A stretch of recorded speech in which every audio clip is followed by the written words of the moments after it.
کڑوی گولی، اور وہ ہے فرقہ واریت کی بدعت، بلکہ فرقہ واریت کی لعنت۔ اور آپ حیران ہوں گے کہ ان فرقہ باز مولویوں نے مختلف سرمنیز ارینج کی ہوئی ہوتی ہیں فرقہ واریت پھیلانے کے لیے، مختلف کانفرنسز ہوتی ہیں، جشن دیوبند کانفرنس، تاجدار بریلی کانفرنس، شان اہل حدیث کانفرنس، شان اہل تشیع کانفرنس، اس قسم کی کانفرنسز۔ آج تک کبھی آپ نے سنا ہے مذمت فرقہ واریت کانفرنس ہوئی ہے؟ کوئی آپ کی زندگی میں کبھی ہوئی ہو اس عنوان سے؟ اس کا مطلب ہے کہ یہ فرقہ واریت کو ختم کرنا ہی نہیں چاہتے، کیونکہ یہ خود اس بدعت کے اندر مبتلا ہو چکے ہیں۔ مولوی اور ان کے کٹر فالوورز، عوام نہیں، عوام تنگ آ چکی ہے۔ عوام کو نہیں میں بدعتی سمجھتا، مولوی الا ماشاء اللہ جو اہل حق موجود ہیں۔ تو بات اس میں وہی ہے جو پنجابی میں کہا جاتا ہے، عقل نہ ہوئے تے موجے ہی موجاں تے عقل ہوئے تے سوچے ہی سوچاں۔ جس کو عقل نہیں تو اس کو موج ہے، اس کو تو بات پتہ ہی نہیں ہے، تو فرقہ واریت کرے گا، بڑے شوق کے ساتھ فرقہ واریت پھیلائے گا، لیکن اس کو بات سمجھ آ گئی کہ قرآن کس قدر مخالف ہے اور سنت کس قدر مخالف ہے فرقہ واریت کی، اس کی تو رات کی نیندیں حرام ہو جائیں گی، وہ مر جائے گا اپنے آپ کو کسی فرقے کے ساتھ منسوب کبھی نہیں کرنے لگا، وہ کہے گا میں قرآن کی آیت کا منکر ہو جاؤں، اور وہ آیات ہے ہی پرٹیکولر مسلمانوں کے بارے میں، اور وہ ہے سورہ آل عمران کے اندر آیت نمبر 102، 103 اور اس کے بعد 105۔ اور یہ کوئی ڈھونڈنا کوئی راکٹ سائنس نہیں ہے، یہ بڑی آسانی کے ساتھ آپ آیات ڈھونڈ سکتے ہیں۔ پارہ نمبر 4 میں شروع ہی میں آپ کو یہ آیات انشاءاللہ تعالی مل جائیں گی۔ اعوذ باللہ السمیع العلیم من الشیطان الرجیم، بسم اللہ الرحمن الرحیم۔ پارہ نمبر 4 کے پہلے یا دوسرے صفحے پہ آ جاتی ہیں آیات۔ یا ایھا الذین آمنوا اتقوا اللہ حق تقاتہ، اے ایمان والو اللہ سے ڈرو جیسا کہ اس سے ڈرنے کا حق ہے، اور سب سے بڑا حق کیا ہے؟ ولا تموتن الا وانتم مسلمون، دیکھنا تمہیں موت نہ آئے مگر اس حال میں کہ تم مسلم، اللہ کے فرما بردار مرنا، کسی اور ٹائٹل سے نہ مرنا، اللہ کی فرما برداری کے ٹائٹل سے، مسلم کے ٹائٹل سے مرنا۔ اور ساتھ ہی پھر بتا دیا کہ مسلم کی پہچان کیا ہے فرما بردار کی، وَاعْتَصِمُوا بِحَبْلِ اللَّهِ جَمِيعًا وَلَا تَفَرَّقُوا، اللہ کی رسی کو مضبوطی سے تھام لو اور فرقہ واریت میں مت بٹو۔ یہ مسلمانوں کو کہا جا رہا ہے، اور اللہ کی رسی یہ کتاب ہے۔ وہ غدیر خم کی حدیث میں انٹرنیشنل نمبرنگ کے مطابق صحیح مسلم میں 6225 سے لے کر 6228 تک 4 احادیث ہیں، اس میں آپ صلی اللہ علیہ وسلم نے اہل بیت کا احترام اور قرآن کو پکڑنے کی ترغیب دلائی، اور وہاں فرمایا آپ صلی اللہ علیہ وسلم نے اللہ کی کتاب اللہ کی رسی ہے، جو اس کو پکڑے گا ہدایت پر ہوگا، جو چھوڑ دے گا گمراہ ہو جائے گا۔ یہ ہے اللہ کی رسی، اس کو پکڑو اور فرقہ واریت میں مت بٹو۔ یہ تو تھا پازیٹو انداز سمجھانے کا۔ ایک ہے اس کا سائملٹینیس کنٹراسٹ، وہ 2 آیتیں چھوڑ کر سخت ترین آیت ہے، وہ اس سے بھی زیادہ سخت ہے، اور میں حیران ہوں کہ وہ آیت لوگ کوٹ کیوں نہیں کرتے، اور وہ آیت ہے سورہ آل عمران کی 105، 103 تھی وہ 105۔ وَلَا تَكُونُوا كَالَّذِينَ تَفَرَّقُوا وَاخْتَلَفُوا مِن بَعْدِ مَا جَاءَهُمُ الْبَيِّنَاتُ، اے مسلمانوں ان لوگوں کی طرح مت ہو جانا کہ جنہوں نے اپنے دین میں فرقے بنائے اور اختلاف کرنا شروع کر دیا بعد اس کے کہ ان کے پاس روشن دلائل آ گئے تھے۔ یعنی یہودیوں عیسائیوں کا اللہ تعالی نے حوالہ دیا کہ ان کی طرح نہ ہو جانا کہ تم کتاب و سنت کے آنے کے بعد اختلاف اور فرقے بنا لو۔ کیا انجام ہوگا؟ وَأُولَئِكَ لَهُمْ عَذَابٌ عَظِيمٌ، اور ایسے لوگوں کے لیے بہت بڑا عذاب ہے، فرقہ بنانے والوں کے لیے، وَلِعَاذُ بِاللَّهِ تَعَالَى۔ اب ظاہر ہے کہ مولوی جو فرقہ بازی پر تلے ہوئے ہیں وہ شیطانی وسوسے پھر امت کو من الجنت والناس یہ سکھاتے ہیں۔ اور جی جامعہ ترمذی میں، سنن ابی داؤد میں صحیح حدیث ہے کہ میری امت کے 72 فرقے دوزخ میں جائیں گے اور ایک گروہ جو ہے وہ جنت میں جائے گا، اور بخاری اور مسلم کی متفق علیہ حدیث ہے میری امت کا ایک گروہ طائفہ منصورہ قیامت تک حق پر قائم رہے گا۔ تو بدتر تو دوزخ میں جانے ہیں, تو ہمیں دو فرقے بنیں گے نہیں تو کیسے ہوگا؟ بھائیو اس کا یہ مطلب نہیں ہے. اگر یہ مطلب نکالا جائے تو کتنی صحیح احادیث اہل سنت اور اہل تشیع کے ہاں اور بخاری اور مسلم میں بھی ملتی ہیں کہ قرب قیامت کی نشانیوں میں سے ہے کہ عورتیں ایسا لباس پہنیں گی باریک کہ ننگی نظر آئیں گی, اور لوگ اپنے ماں باپ کی نافرمانی کریں گے. تو یہ بھی تو حضور نے خبر دی ہے, تو اس خبر کو ہم سچا کرنا شروع کر دیں. جی حضور نے بتا دیا تھا کہ قیامت کے قریب یہ ہو جائے گا, لہذا ہمیں ننگا لباس پہننا چاہیے, ماں باپ کی نافرمانی کرنی چاہیے, یہ مطلب ہے اس کا. تو بھائیوں اسی طریقے سے یہ غیبی خبر تھی کہ میری امت فرقوں میں بٹ جائے گی, یعنی تم 9 فرقے بنانا, یہ غیبی خبر ہے. جیسا کہ یہ خبر ہے کہ عورتیں ننگا لباس پہنیں گی, اس طرح یہ بھی خبر ہے. ورنہ قرآن میں واضح آ گیا کہ وَاعْتَصِمُوا بِحَبْلِ اللَّهِ جَمِيعًا وَلَا تَفَرَّقُوا, فرقہ واریت میں مت بٹو. پھر کہتے ہیں جی مسلم لفظ جو ہے یہ جی صفت کے طور پر آیا ہے, تو قرآن میں ایک جگہ ایسی ہے جہاں مسلم کا لفظ صفت نہیں, نام اسم کے طور پر آیا, نیم کے طور پر, اور وہ سورۃ الحج کی آیت نمبر 78 آخری آیت. بسم اللہ الرحمن الرحیم ملت ابیکم ابراہیم, اپنے باپ ابراہیم علیہ السلام کی ملت کی پیروی کرو. ہوا سماکم المسلمین من قبل وفی ھذا, جنہوں نے تمہارے اس پیغمبر صلی اللہ علیہ وسلم پر یہ کتاب نازل ہونے سے بہت پہلے تمہارا نام مسلم رکھا تھا, اور اس کتاب میں بھی اللہ نے تمہارا نام مسلم رکھ دیا, اللہ نے انڈورس کر دیا. وفی ھذا, اور اس کتاب میں ہوا سماکم المسلمین, تمہارا اسم مسلم.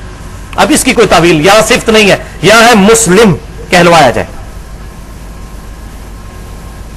اور آپ احادیث بھی پڑھ کے دیکھیں بخاری اور مسلم میں, قرآن و سنت کے اندر تو ٹرم ہی مسلم اور مومن ہے. بخاری اور مسلم کی متفق علیہ حدیث ہے, ہر مسلم پر ہفتے میں 1 دن غسل کرنا واجب ہے, جس میں وہ اپنے جسم کی میل دھوئے, ہفتے میں 1 دن, اور اس میں سنت ہے جمعے والے دن.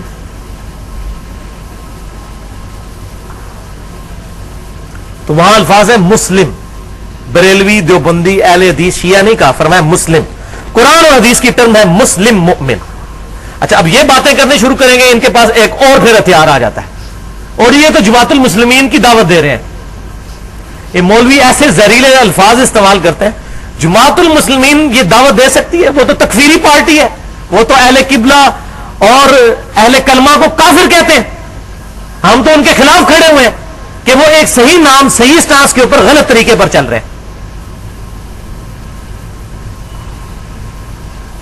ہم تو تکفیر کی مذمت کرتے ہیں, ہم تو کہتے ہیں صحابہ نے خوارج کی تکفیر نہیں کی ہے. تو یہ زہریلے الفاظ ہیں. بالکل وہی بات, کوئی توحید کی بات کرے تو کہہ دو یہ وہابی ہے, کوئی اہل بیت کی بات کرے کہہ دو یہ رافضی ہو گیا, یہ تو شیعہ ہو گیا. کوئی صحابہ کی بات کر لے اس کو کوئی یہ دیوبندی ہے. کوئی نبی صلی اللہ علیہ وسلم سے سچی عقیدت کی بات کر دے تو اس کو کہہ دو کہ جناب یہ تو بریلوی ہے. اور کوئی کہ یعنی کتاب و سنت کے منہج پر ہم کسی بڑے سے بڑے بزرگ کی کسی بات کو حق نہیں مانتے, وہ کہتے ہیں یہ تو وہابی ہیں, یہ تو اہل حدیث ہے. بس یہ زہریلے الفاظ سکھا دیے مولویوں نے, ایک دوسرے کو کہتے رہو تاکہ مت مار دو اس کی. یہ ہے ایسا لفظ بولو مت ماری جائے, اگلی بات ہی نہ سنے. جب آپ کتاب و سنت میں توحید کی دعوت پیش کرے اور ایک بندہ کہہ دے آپ وہابی ہیں, تو آپ کی بات کس نے سننی ہے؟ مت ماری جائے گی. بولے اعوذ باللہ تعالی. تو یہ سارے انہوں نے ٹوٹکے استعمال کیے ہوئے ہیں امت کے اندر فرقہ واریت. یہ انشاءاللہ تعالی کبھی مجھے موقع ملا تو میں ایڈریس کروں گا, میں انتظار میں ہوں. اس سورۃ الانعام میں 159 نمبر آیت آنی ہے, اس میں مسئلہ نمبر 72 ریکارڈ کرواؤں گا, فرقہ واریت کی مذمت اور امت محمدیہ پر اس کے برے اثرات انشاءاللہ. بل وہ آیت سن لیجئے, سخت ترین آیت قرآن پاک میں فرقہ واریت کے حوالے سے. بسم اللہ الرحمن الرحیم, سورۃ الانعام آیت نمبر 159. ان الذین فرقوا دینہم وکانوا شیعا, بے شک جن لوگوں نے دین میں فرقے بنائے اور اپنے آپ کو گروہوں میں بانٹ لیا, لست منہم فی شیء, اے نبی صلی اللہ علیہ وسلم آپ کا ان سے کوئی تعلق اور واسطہ ہی نہیں ہے. انما امرہم الی اللہ, ان کا معاملہ اللہ کے سپرد کیجئے. ثم ینبئہم بما کانوا یفعلون, اللہ قیامت والے دن ان کے برے کرتوت ان کو بتا دے گا جو انہوں نے حرکتیں کی تھی. تو جو شخص فرقہ واریت کرتا ہے نبی صلی اللہ علیہ وسلم کا امتی ہی نہیں ہے. والعیاذ باللہ تعالی. لہذا اب یہ تمام گفتگو کے بعد مجھے یہ بات کہنے میں کوئی آر نہیں, اور یہ بات میں جذبات کے ساتھ نہیں, بالکل علمی دلائل کے ساتھ علی وجہ بصیرت کہہ رہا ہوں کہ مسجدوں کے باہر ٹائٹل پر مسجد کے دروازے پر بریلوی، دیوبندی یا اہل حدیث یا اہل تشیع لکھنا 100% بدعت ہے، 100% بدعت۔ بلکہ دنیا کی سب سے بڑی اگر کوئی بدعت ہے جو عقیدے میں داخل کی گئی قرآن کی مخالفت میں، وَاعْتَصِمُوا بِحَبْلِ اللَّهِ جَمِيعًا وَلَا تَفَرَّقُوا، وہ یہی بدعت ہے جو بڑی میٹھی پڑیا کے ساتھ ہمیں ہضم ہو گئی۔ جو جہاں پیدا ہوا وہ وہی خوش ہے۔ اس لیے میں بڑا ننگا جملہ بولتا ہوں کہ قادیانی صرف اس لیے کافر ہے کہ آپ کے امی ابو قادیانی نہیں ہے، ورنہ اگر آپ کے اور میرے امی ابو قادیانی ہوتے تو ہم بڑے آسانی کے ساتھ اپنے آپ کو مسلمان اور غیر قادیانیوں کو کافر سمجھ رہے ہوتے ہیں۔ تو اس لیے جو بریلوی ہے وہ سمجھتا ہے میں ہی پورا اسلام بریلویت ہے، باقی سارے خارج، اور ایسی ایسی تقریریں کرتے ہیں لوگ، بریلوی دیوبندی اہل حدیث سارے اہل تشیع، وہ یہ بتا رہے ہوتے ہیں کہ اسلام کے اندر یہ فرقے نہیں، پورا اسلام ان فرقوں کے اندر ہے، اور جی جنت میں صرف بریلوی جائے گا، جنت میں صرف دیوبندی یا اہل حدیث یا اہل تشیع جائے گا، باقی سارے دوسکین ہیں۔ بولے اعوذ باللہ تعالی، یہ مت ماری ہوئی ہے ان مولویوں نے۔ اور اس میں آخری بات میں کر دوں، یہ میرا چیلنج ہے تمام علماء کو جو یہ کہتے ہیں کہ جی یہ ہمارے محدثین نے اہل سنت کی یا اصحاب الحدیث کی اصطلاح استعمال کی، یہ میرا چیلنج ہے کہ دنیا کے کسی محدث نے پہلے 300 سال کے اندر، میں تو خود مانتا ہوں، میں کہتا ہوں میں اہل سنت کے منہج پر ہوں، اہل سنت فرقہ نہیں، اہل سنت کا منہج، جو امام مسلم نے مقدمے میں روایت لی ہے ابن سیرین کا قول تابعی کا کہ اہل سنت کی حدیثیں لی جائیں گی، اہل بدعت کی نہیں۔ لیکن ان بزرگوں کے فرشتوں کو بھی نہیں پتا تھا کہ اہل سنت اور اہل تشیع یا یہ جو اہل حدیث یا صحاب الحدیث لفظ یہ استعمال ہوگا ایک فرقہ بنانے کے لیے اور مسجد کے باہر لکھنے کے لیے، ان کے فرشتوں کو بھی نہیں پتا، وہ ایک فکر کی بات کرتے تھے۔ یہ میرا چیلنج ہے کہ کسی محدث سے یہ بتائیں کہ انہوں نے کہا ہو کہ مسجد کے باہر بریلوی دیوبندی اہل حدیث لکھنا چاہیے یا اہل سنت یا اہل تشیع لکھنا چاہیے۔ فکر تھی، انہوں نے کہا بس ٹھیک ہے کہ ہماری فکر ہے، دیٹس آل۔ لیکن اس کی بنیاد کے اوپر فرقے بنانا، مسجدیں الگ کر لینا، باقیوں کو کافر، گستاخ رسول، مشرک اس طرح کے فتوے لگا کے لادا کر دینا، یہ تو کسی نے نہیں کیا تھا، یہ تو ان کے فرشتوں کو بھی نہیں پتا تھا کہ اس کا کیا انجام ہونا ہے۔ تو یہ تو ہوگا میرا علمی جواب، لیکن آپ کو پتا ہے کہ ایک اور جواب ہے جس کے بغیر کام نہیں چلتا۔ وہ کون سا جواب ہے؟ پھکی، پنجابی میں پھکی، فلسفی میں اس کو کہتے ہیں لاجیکل آنسر، اور اس کو سائنٹیفک لینگویج میں کہتے ہیں اینٹی وینم۔ جب کوبرا سانپ کاٹ جائے نا تو کوبرے سانپ کے زہر کا علاج صرف سانپ کے زہر سے ہو سکتا ہے، دنیا کی کوئی ویکسین اس کو ٹھیک نہیں کر سکتی۔ وہ کوبرے سانپ کے زہر سے ہی اینٹی وینم تیار ہوتا ہے، اس وینم کا علاج اینٹی وینم۔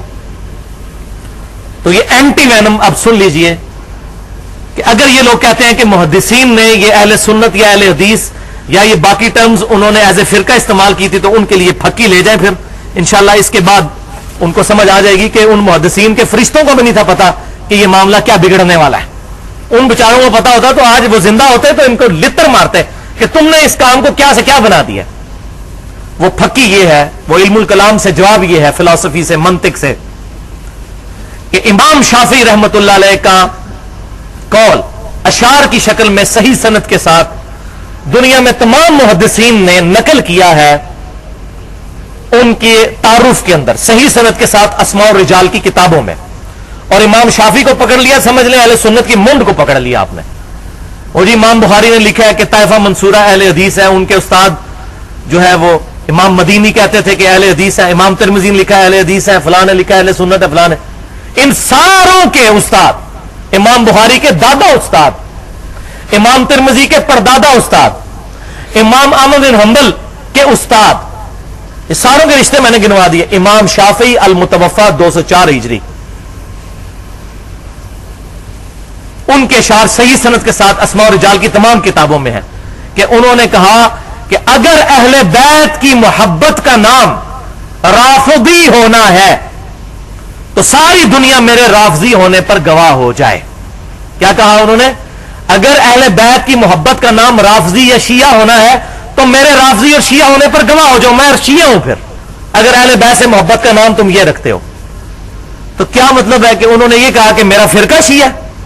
تو اگر یہ بات ہے تو ہم تو سارے امام شافعی کو مانتے ہیں، بخاری مسلم کے بنیادی راوی ہیں، امام بخاری کے پردادا استاد ہے، تو ہمیں بھی پھر لکھنا چاہیے بریلوی اور آگے لکھا جائے رافضی شیعہ، کیونکہ امام شافعی کے ماننے والے ہیں نا، ہم عقیدوں میں تو ماننے والے ہیں، فقہ کا اختلاف اپنی جگہ. تو کہیں گے نہیں نہیں نہیں نہیں نہیں، امام شافعی نے ایک فکر کی بات کی تھی کہ اگر اہل بیت کی محبت کا نام رافضی ہونا ہے تو میں رافضی ہوں. انہوں نے یہ نہیں کہا تھا کہ میرا فرقہ رافضی ہے. تو بھائیوں اسی طریقے سے محدثین نے فکر کے طور پر کہا اہل سنت یا اہل حدیث. انہوں نے کہیں نہیں کہا کہ اس کو مسجدوں کے باہر لکھا جائے، ورنہ اگر کسی نے لکھنا ہے تو جو امام بخاری کو، امام ترمذی کو، امام احمد بن حنبل کو ماننے والا ہے وہ ان کے سب سے بڑے استاد امام شافعی، جو اہل سنت کے سب سے بڑے استادوں میں سے ایک استاد اور محدث ہے، ان کے کہنے پر پھر اپنی مسجدوں میں لکھیں رافضی. ہم اہل بیت کے ماننے والے ہیں، رافضی اہل حدیث، رافضی بریلوی اور رافضی دیوبندی. تو پھر یہ سارے بیک فوٹ پہ چلے جائیں گے. تو اس پہ میں کہتا ہوں امام شافعی اگر آج زندہ ہوتے تو میں اس میں بات کرتا کہ فکر کے طور پر اگر اہل بیت کی محبت کا نام رافضی ہونا ہے تو میں رافضی ہوں.